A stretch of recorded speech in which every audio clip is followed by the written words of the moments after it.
बैठक घेऊ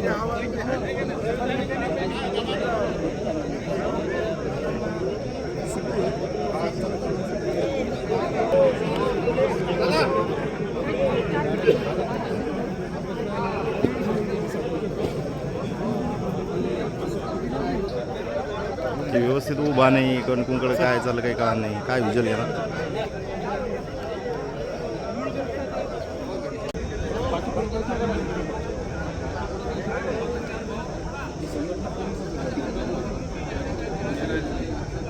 आधी कोणत्या अँगलनी बैठक आहे का काय आहे नेमकं?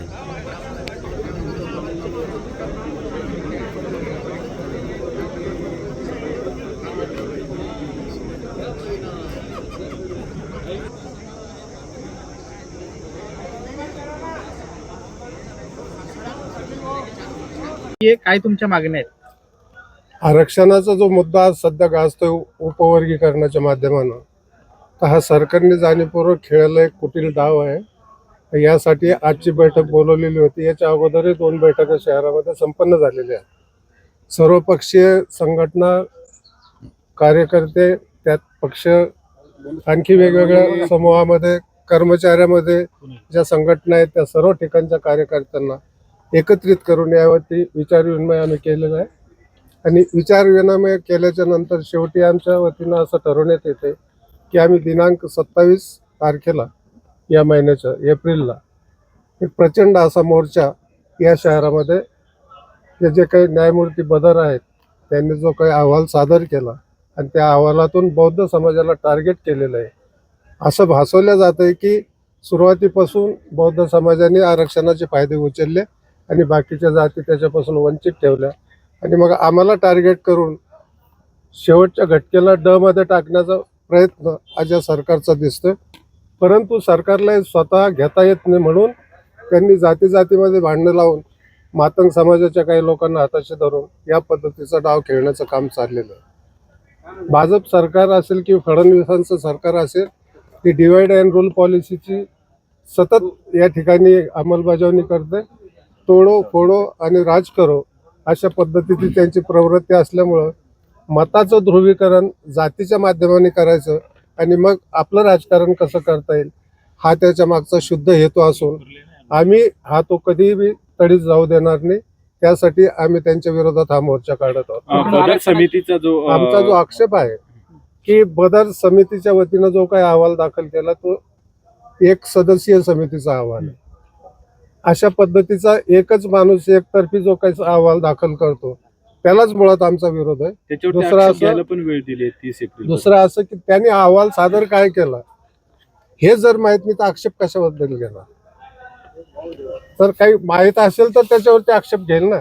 तर ते नोटिफिकेशन देखील जाणीवपूर्वक जाहीर करत नाही म्हणजे याच्या मागे देखील एक कुटील डाव आहे. ते अहवाल सादर करायचा नाही.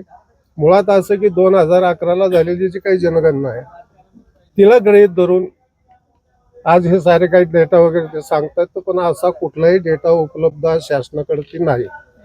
मग डेटा जर उपलब्ध नाही, 2011ची जनगणना जर दोष पूर्ण असेल तर मग कशाच्या आधारावरती हे सारं सरकार ठरवतंय. याचा अर्थ असा आहे की त्यांना फक्त रेटून न्यायचं आहे. जसं आपण पाहिलं असेल की कालच लोकसभेमध्ये 1 बिलाच्या आडून 2 बिल पास करण्याचा जो काही कुटील डाव होता त्याच पद्धतीनं महाराष्ट्र सरकार देखील याच्या आडून जातीचं राजकारण करण्याचा कुटील डाव खेळतंय. हे आम्ही कधीही सहन करणार नाही. म्हणून या मोर्चाचं आम्ही आयोजन केले. आपण मोर्चा काढणार पण कायदेशीर काही भूमिका बजावणार का?